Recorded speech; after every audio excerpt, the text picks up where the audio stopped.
저희가 수요예배를 통하여 지난 몇 달 동안 빌립보서 한 권을 함께 나누고 보았습니다. 오늘부터는 빌립보서와 함께 사도 바울의 옥중 서신 중에 한 권인 골로새서를 살펴보려고 합니다.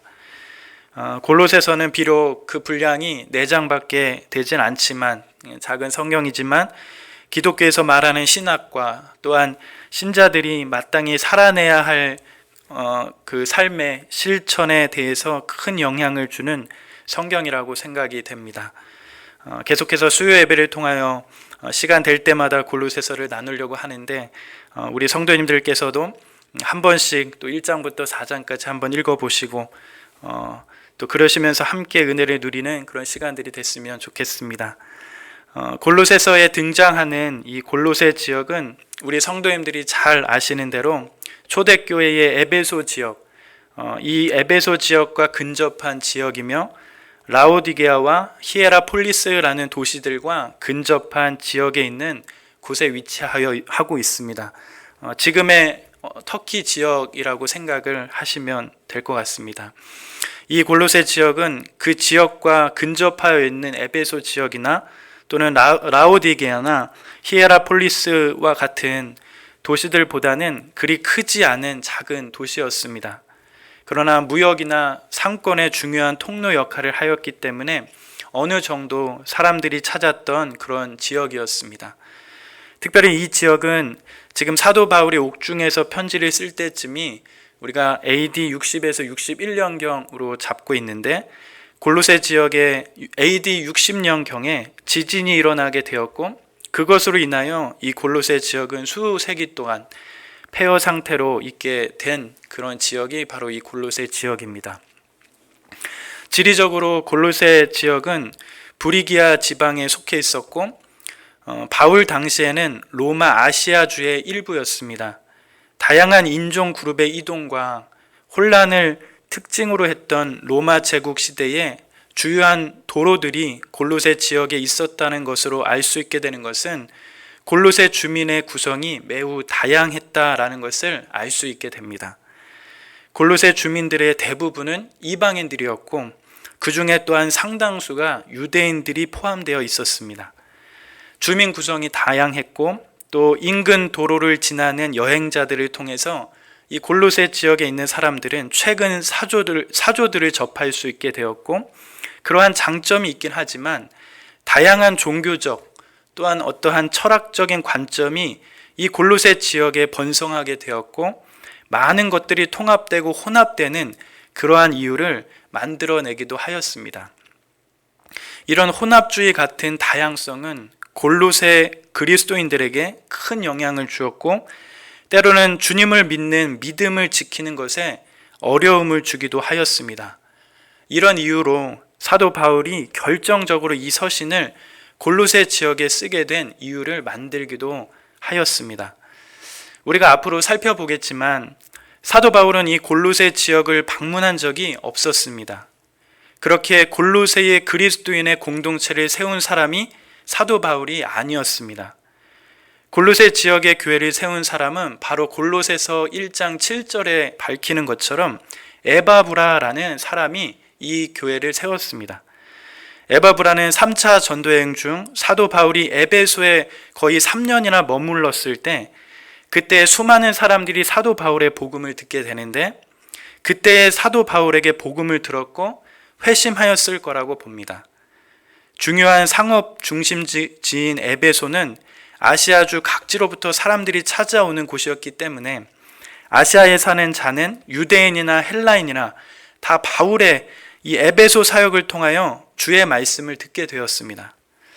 아마도 이 에바브라라는 사람도 에베소 지역에서 주의 복음을 전한 사도 바울의 복음을 듣고 이 복음을 믿게 되었고, 또한 이 복음을 믿은 이 가운데 에바브라는 자신의 출신 지역인 이 골로새 지역으로 돌아가 교회를 세웠던 것이라고 생각해 볼 수 있게 됩니다.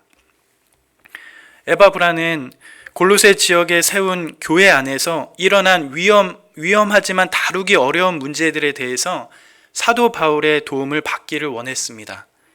그래서 그는 사도 바울이 복음을 위해서 투옥이 되어 있던 곳으로 찾아갔고, 심지어 사도 바울과 함께 옥에 갇히기도 하였습니다.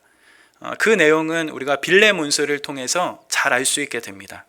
사도 바울을 찾아가서 함께 그 이야기를 나누게 되었고, 이야기를 나누 중 사도 바울과 함께 옥에 갇히게 되는 그런 일도 있었습니다.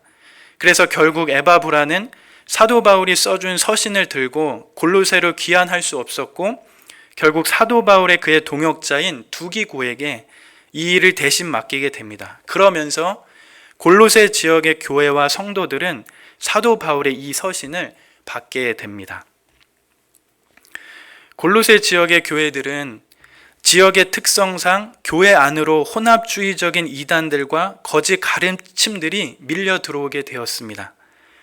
그들의 믿음을 흔들게 되었습니다. 뿐만 아니라 유대주의적인 어떠한 거짓 가르침이나 신비주의적인 어떠한 사상, 철학들이 교회 안으로 들어오면서 교회와 성도들을 힘들게 하였습니다. 사도 바울은 자신이 직접 세운 교회도 아니었지만, 그리고 또한 골로새 지역을 다녀간 그런 곳이 아니었지만, 사도 바울은 골로새 교회와 성도들의 어려움을 에바브라를 통해서 듣게 되었고, 그 교회와 성도들의 믿음을 독려하기 위하여 이 서신을 쓰게 됩니다. 무엇보다 그리스도의 가장 높으신 지위와 그분을 통한 구원의 충분성을 설명하면서 그것을 또한 권면하고 믿음이 가져다 주는 완전한 확신과 또한 주님을 믿는 자들을 향하여 행하신 하나님의 일에 대한 감사의 마음을 가질 수 있도록 사도 바울은 권면해 갑니다. 사도 바울은 무엇보다 믿음을 지킬 수 있도록 말씀하며 그들이 믿고 있는 복음, 여전히 믿고 있는 이 복음 가운데 오직 그리스도만으로도 여전히 충분함을 밝혀갑니다. 그러면서 오늘 읽은 본문 말씀으로 시작으로 사도 바울은 골로새 지역의 성도들과 교회들을 위하여 말씀해 갑니다. 사도 바울은 서신에서 나타나는 특징 가운데 특별히 여러 가지 수식하는 단어와 구절들을 덧붙여 가면서 인사말을 확장해 갑니다. 이렇게 함으로 사도 바울은 그 뒤에 따라 나올 이 서신의 주된 관심사와 강조점들에 대해 종종 이 실마리들을 제공하기도 합니다. 하지만 골로새서에서 덧붙여진 내용은 비교적 이 인사말은 사소하고 관례적인 그런 느낌이 듭니다.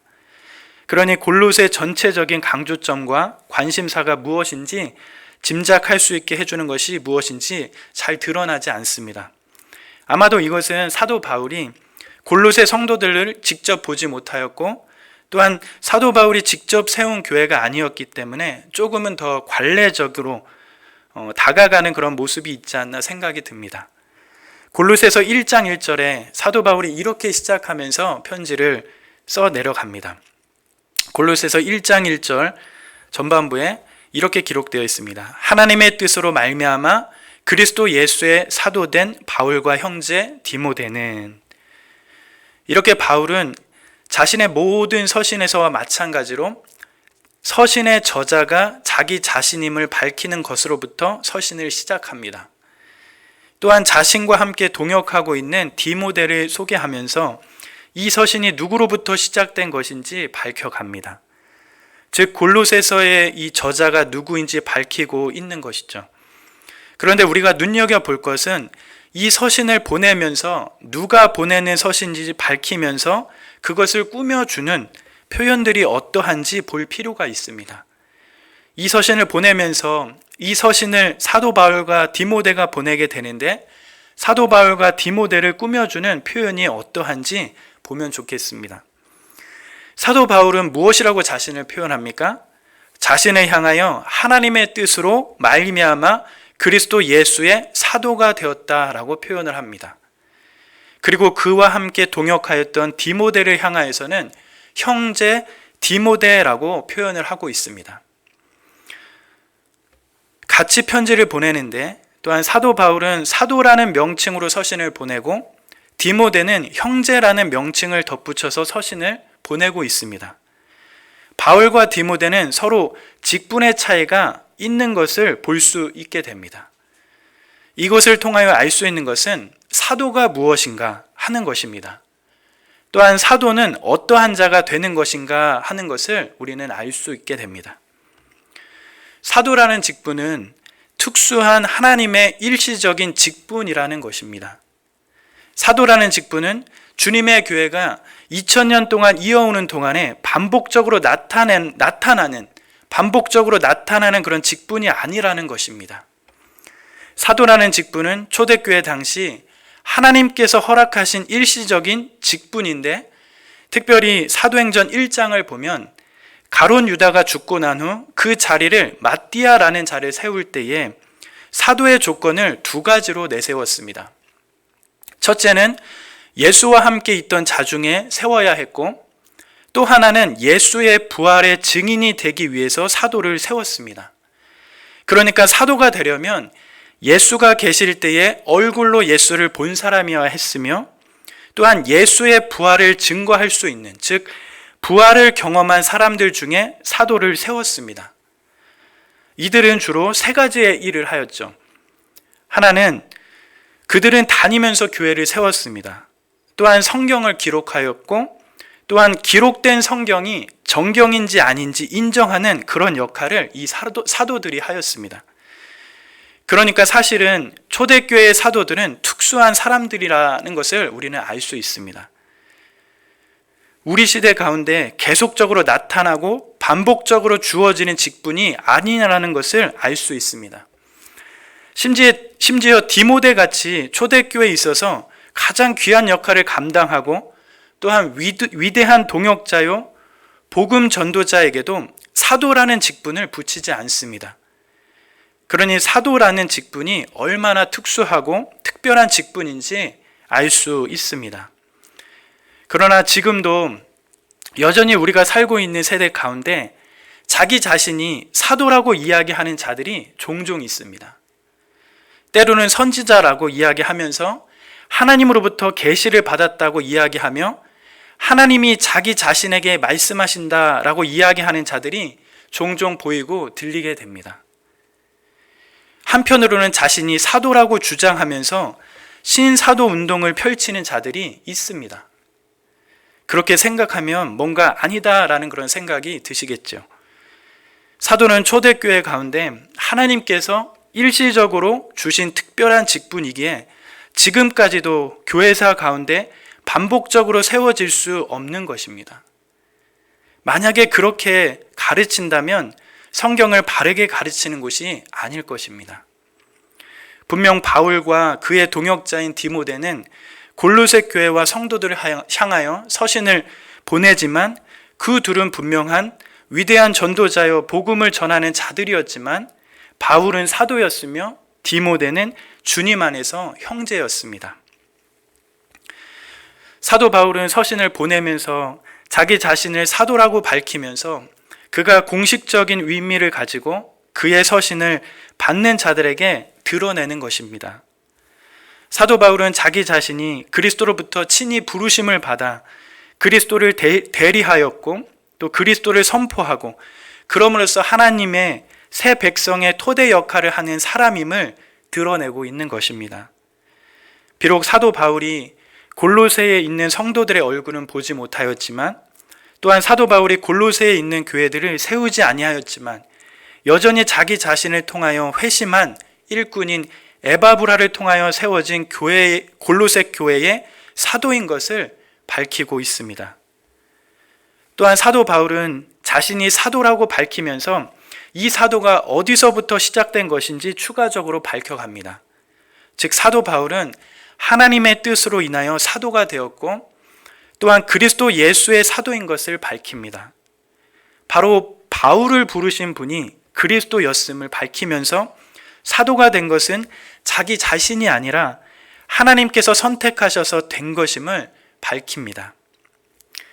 얼굴을 보지 못하였고, 또한 사도 바울이 세우지 않았던 교회에게 보내는 서신 가운데 이 서신이 얼마나 공적인 서신이고, 또한 이 서신이 얼마나 권위가 있는지 밝혀나가고 있습니다. 뿐만 아니라 자신이 받은 사도의 직분이 얼마나 귀하고 또한 어떠한 부르심이 사도 바울 가운데 있는 것인지 밝히면서 사도 바울 자신이 주님께서 세우신 교회와 성도들 앞에 어떠한 삶을 살아야 하는지 정확하게 밝히고 있습니다. 하나님께서 부르시고 또한 분명한 목적이 있어 그리스도 예수의 것으로 자기 자신의 사도직을 감당하고 있음을 사도 바울은 고백하고 있습니다.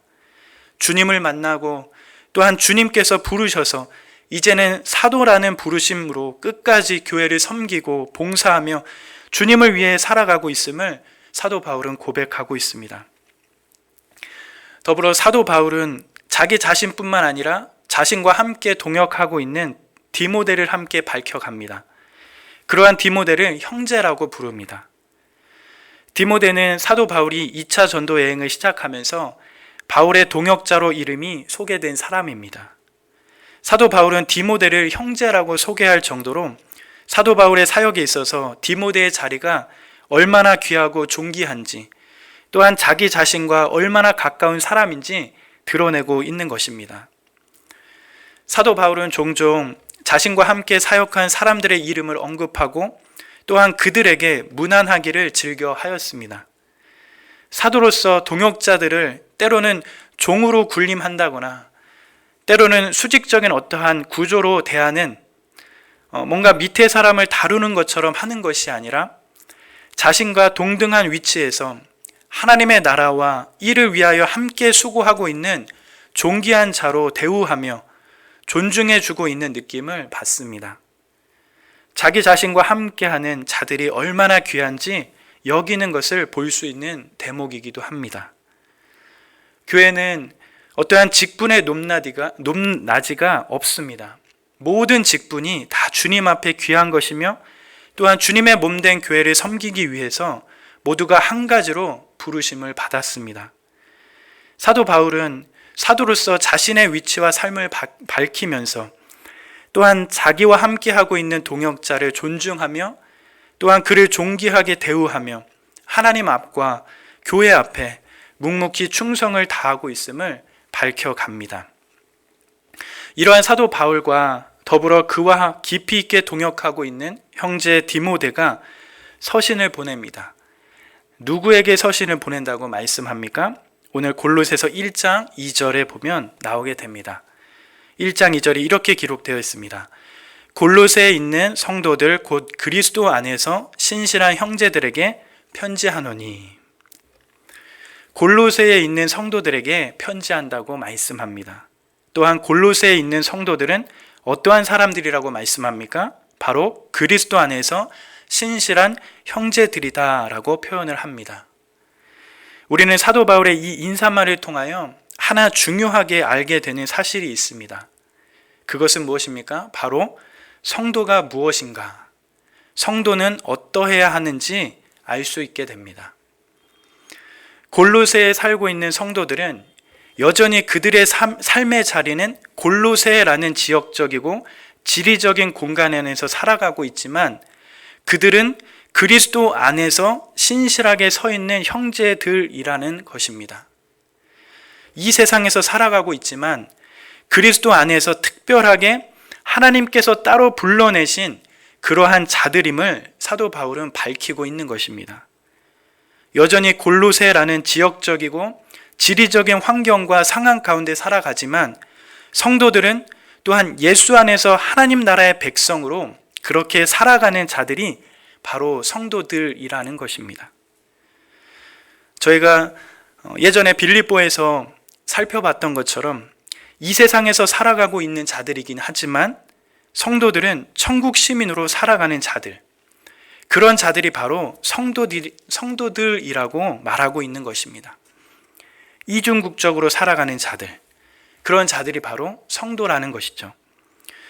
성도는 전능하신 하나님께서 따로 구별하여 불러내신 사람들입니다.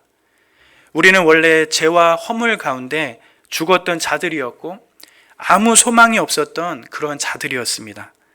그런데 하나님의 은혜가 예수 그리스도 안에서 우리에게 임하였고 또한 우리 한 사람 한 사람을 사로잡았습니다. 결국 하나님께서 우리를 찾아내셔서 따로 예수 그리스도 안에서 구별되게 하셨습니다. 성도라고 불리는 그리스도인들은 하나님의 특별하고 거룩한 백성으로 구별된 사람들입니다. 여전히 이 땅에서 존재하고 살아가고 있지만 이 땅에 적을 두고 살아가고 있지만 우리의 신분은 천국 시민이요 하나님의 거룩한 백성이라는 것입니다. 하나님께서 자기 백성으로 정해놓으신 사람들이 바로 성도입니다. 하나님은 그런 자들에게 특별한 관심을 기울이시며 또한 아주 특별한 목적으로 우리들의 삶을, 성도님들의 삶을 인도하십니다. 전에는 무가치한 죄인이었고, 그러나 하나님은 우리를 만지시고 흔드셨다는 것, 우리 속에 과거와는 다른 무언가가 생겨났다는 것, 그것들을 잘 아는 사람들이 바로 성도입니다. 내 생각 속에 하나님이 계시고 또한 내 안에 그를 더 참되게 섬기고 싶어하는 그런 마음이 생겨나는 사람들이 성도입니다. 육에 속한 사람들은 하나님도 이해하지 못하고 성령이 하시는 일도 이해하지 못한다고 성경은 말씀합니다. 그러나 성도들은 그렇지 않습니다. 이처럼 그리스도인 교회 성도들은 하나님이 자신의 크고 영광스러운 목적을 위해 따로 구별하신 사람들, 특별한 사람들이라는 것입니다. 하나님께서는 예수 안에서 우리 한 사람 한 사람을 선택하셔서 부르셨고 이 영광스러운 일에 참여할 수 있는 그런 귀한 은혜를 주셨습니다. 성도는 바로 이러한 은혜로 되어진 사람들이며 이러한 은혜와 공로를 아는 자들입니다. 그렇기에 이 사실을 깨달은 자들은 거룩한 삶을 살고자 합니다. 하나님을 기쁘시게 하는 삶을 살고자 했으며 거룩하고 경건한 삶을 따라 살아가려고 애씁니다. 그것이 성도들의 삶이기 때문입니다. 그리스도인이 된다는 것은 바로 이런 것입니다. 여기에서 강조점은 우리의 노력에 있지 아니하고 하나님이 우리를 구별하셨다는 인식과 자각에 있습니다. 그리스도인은 세상 사람들과 다른 특별한 사람들이기에 특별할 수밖에 없습니다. 이러한 사실이 예수 안에 있는 성도들의 모습이며 예수 안에 있는 성도들의 모습이 어떠해야 하는지 알 수 있게 됩니다. 사도 바울은 골로새에 살고 있는 성도들이 여전히 골로새라는 이 지역에 살고 있지만 그들은 하나님께서 선택하셔서 구별된 백성이요 천국 시민으로 불러낸 자들임을 알게 하며 뿐만 아니라 그들이 온전히 성도로서 그리스도 안에 있기를 소망하고 있습니다. 또한 더불어 사도 바울은 골로새에 살고 있는 성도들에게 인사를 하면서 추가적으로 성도된 그들이 어떠한 자들이라고 밝힙니까? 오늘 말씀에 보니까 바로 성도는 그리스도 안에서 신실한 형제들이다라고 밝힙니다. 여기서 신실하다는 말은 무언가를 믿는다라는 표현입니다. 신실하다라는 이 단어를 때로는 믿는다라고 번역해도 좋은 단어입니다. 그것을 통해 알 수 있는 것은 성도들은 어떤 사람들입니까? 성도는 막연하게 믿는 사람들이 아니라는 것입니다. 무엇을 믿는지 그 내용과 대상을 선명하게 가지고 있는 사람들이 바로 성도라는 것입니다. 교회를 열심히 다닌다, 때로는 봉사를 많이 한다, 이런 것들이 중요한 것이 아니라 더 중요한 것은 무엇을 믿고 있는지 잘 아는 것이 바로 성도들의 모습이라는 것입니다. 우리는 누구를 믿습니까? 우리는 우리 주 예수 그리스도 아버지 하나님을 믿는 것입니다. 바로 삼위 하나님을 믿는 것이죠. 성도는 삼위 하나님을 믿는 자들이 바로 성도들입니다. 사도 바울은 골로새에 있는 성도들을 향하여 성도는 바로 그리스도 안에 신실한 자들임을 고백하면서 성도들의 삶이 어떠해야 하는지 밝히고 있습니다. 서두에 골로새서를 설명하면서 이때 당시의 문화와 역사를 말씀드렸는데 이때 당시만 하더라도 이 지역에 수많은 이단들과 거짓 가르침들이 많았습니다. 예수를 인격적으로 믿지 못하게 만드는 것들이 많았습니다. 믿음을 너무 지적으로 승화시켜 사람들을 금욕적으로 만들거나 때로는 신비적으로 믿음을 변질시키는 것들이 나타났습니다. 뿐만 아니라 어떠한 절기와 전통 또는 철학을 따라야 할 것처럼 믿음을 변질시켰습니다. 그런데 사도 바울은 골로새에 보내는 이 편지의 서두의 인사말을 통하여 성도들은 무엇을 붙들고 믿어야 하는지 우리의 믿음의 내용과 대상을 선명하게 밝히고 있는 것입니다. 바로 성도들은 주님을 믿는 사람들입니다. 성삼위 하나님을 믿는 자들이 바로 성도라는 것입니다. 우리도 이 땅의 삶을 살아가면서 때로는 많은 것들이 우리를 혼란스럽게 만들고 때로는 우리의 믿음을 어렵게 만드는 경우들이 종종 있습니다. 여전히 지금 살고 있는 시대에도 우리의 신앙과 믿음을 흔드는 것들이 많습니다. 교회 안에 기복적인 신앙으로 우리를 밀어넣습니다. 때로는 신비적인 신앙, 때로는 세속적인 신앙, 금욕주의적인 어떠한 신앙의 모습들이 우리를 자꾸 밀어넣습니다. 복음 이외에 다른 것들에 눈을 돌리면서 우리의 믿음의 대상과 내용을 어지럽게 만들기도 합니다. 그러나 중요한 것은 성도는 세상에 속해서 하나님께만 헌신하며 하나님만 믿고 바라보는 그런 자들이라는 것입니다. 성도는 오직 주님만 믿는 자들입니다. 주님을 붙들고 그렇게 사는 자들입니다. 사나 죽으나 주님을 위해서 사는 자들이 바로 성도들입니다. 사도 바울은 이 독특한 단어를 사용하면서 이 서신을 읽는 자를 향하여 그들이 받은 바 복음의 전통을 계속해서 붙들어야 한다는 것을 강조하면서 다시 한번 알려주고 있는 것입니다. 성도는 그리스도 안에서 신실하게 있는 자들이 바로 성도들의 모습이요 삶입니다. 그러면서 사도 바울은 마지막으로 인사를 마치면서 그의 서신을 받는 골로새 성도들을 향하여 골로새서 1장 2절 하반절에 이렇게 기록합니다. 우리 아버지 하나님으로부터 은혜와 평강이 그들에게 있기를 빌고 있습니다. 은혜와 평강은 주님께서 특별히 선택하셔서 불러내신 그의 백성들에게 주시는 하나님의 선물입니다. 은혜와 평강은 바로 우리 아버지 되신 하나님께서 주시는 것이며 그것의 시작은 바로 우리 아버지 하나님으로부터 오는 것임을 사도 바울은 밝히고 있습니다. 아버지 하나님께 붙어 있다면 얼마든지 누릴 수 있는 것이 바로 은혜와 평강이라는 것입니다. 주님을 믿는 성도로서, 주님을 믿는 성도로서 은혜와 평강을 누리지 못한다면 정말 안타까운 일일 것입니다. 은혜는 사도 바울이 중대하게 다루는 주제 중에 하나입니다. 은혜는 아무 이유 없이 그냥 베푸는 호의를 은혜라고 합니다. 하나님 속에서 그냥 흘러나오는 것, 아무 자격이 없는데 그냥 베풀어 주시는 그런 호의, 그것이 바로 은혜입니다. 은혜를 생각한다면 인간의 어떠한 선함과 고상함에 대한 대가로 주시는 것이 절대 아닌 것임을 알 수 있게 됩니다. 또한 인간의 실상이나 실체와 아무 상관없이 그저 죄된 인간을 주목하여 보시고 복을 주시기로 하나님 편에서 주어지는 어떠한 상황입니다.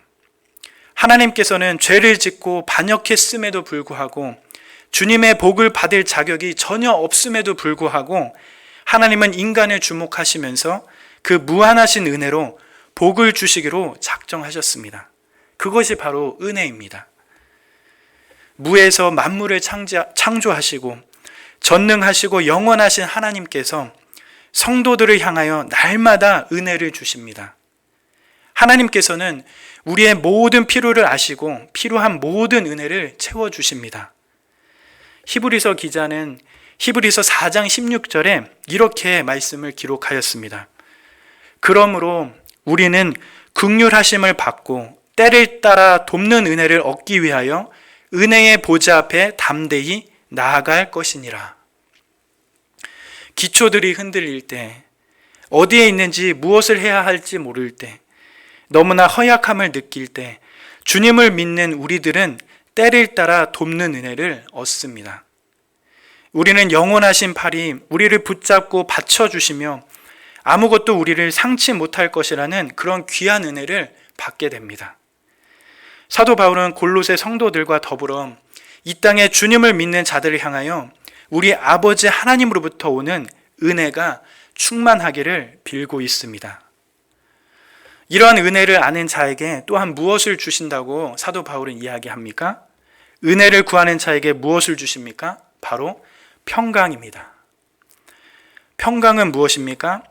하나님의 백성이 그들의 원수로부터 구원을 받고 육체적으로 때로는 영적으로 평안을 누릴 때인 샬롬을 기다리는 구약 성경 선지자들의 소망을 반영하는 것입니다. 이러한 하나님의 샬롬이 주님을 믿는 성도들, 하나님께서 택하신 자들에게 주신다는 것입니다. 우리의 삶은 늘 환경과 상황의 지배를 받습니다.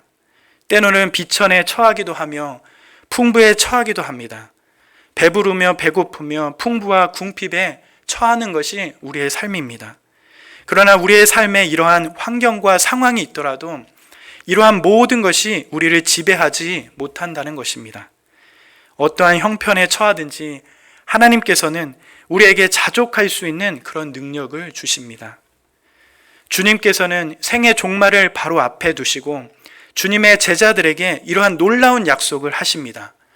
요한복음 14장 27절에 주님께서 이렇게 말씀하십니다. 평안을 너희에게 끼치노니 곧 나의 평안을 너희에게 주노라. 내가 너희에게 주는 것은 세상이 주는 것과 같지 아니하니라. 너희는 마음에 근심하지도 말고 두려워하지도 말라. 주님의 평안은 세상의 평안과 다릅니다. 세상의 평안은 왔다가 갈 수 있는 그러한 평안입니다. 세상의 평안은 어느 순간 깨질 수 있습니다. 그러나 주님의 평안은 영속적입니다. 영원한 것입니다. 또한 어떠한 일이 일어나도 우리와 함께 하는 것이 주님의 평안입니다. 살아있을 때나 고통 속에 있을 때, 슬플 때나 기쁠 때나 주님의 평안은 어떠한 상황과 환경에 상관없이 우리와 함께 하십니다. 사도 바울은 골로새 교회와 성도들을 향하여 편지를 써가면서 우리 하나님 아버지로부터 오는 은혜와 평강을 누리며 좋겠다. 그렇게 기도하고 소망하고 있습니다. 은혜와 평강은 하나님께서 주님을 믿는 자들을 향하여 주시는 선물입니다.